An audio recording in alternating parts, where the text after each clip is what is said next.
I was teaching school at the time, and I had 2 children by then, and we needed to find more room, so we were just looking and looking and looking and looking. Finally, we came up on this with something that was affordable at that time.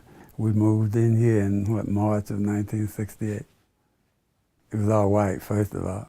And when I moved in here, the next day, signs went up on almost every house in the block.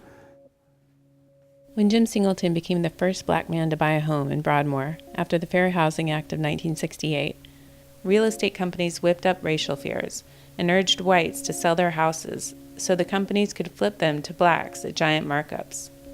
The house right over here, believe it or not, there are whites in it now, but back then the guy said that I would never spend a night in the block with a black person. So I was moving in that evening, he was moving out that same day. Known as blockbusting, the practice stopped after the Broadmoor Improvement Association sued. But the demographic shift had already begun. It became all a black neighborhood pretty much. And then after Katrina, now you see it's changing, and it's a combination of mixture of people that are in the properties now. Completely different from what it was in '68. I always looked at Broadmoor as kind of like in the heart of the city. And it would be difficult to not try to bring it back. Following Katrina, officials and academics recommended that Broadmoor not be rebuilt because it sits in one of the lowest spots in the city. In 2006, former Mayor Ray Nagin's Bring New Orleans Back Commission designated Broadmoor a future park and marked it on a map with a giant green dot. When the green dot appeared in January, it was infuriating. I finished the renovations in July of 2005, just in time to have one good party downstairs before it had 10 feet of water in it. The Muses Clubhouse had Mardi Gras, paper mache Mardi Gras heads, flashing lights and white feather boas. It was possibly the most colorful garbage pile in New Orleans. So I poured everything I had into renovating them. I mean, getting power restored to the house.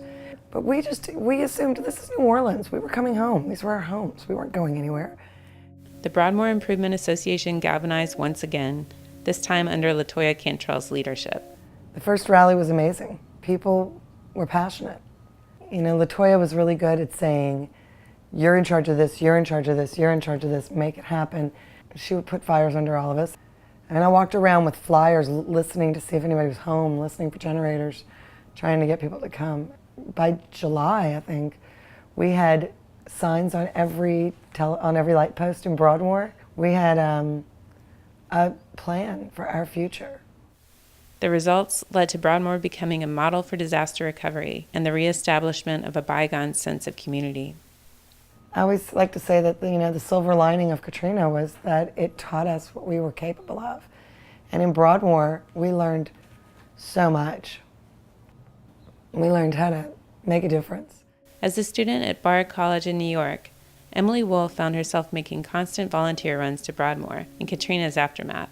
To go from seeing neighborhood, community members on street corners planning and, advocating for their school to be rebuilt and for their library to be rebuilt and dreaming of a neighborhood that would be better than before, and to see that actually happen in an organized, very strategic way has been really incredible to be a part of and to witness.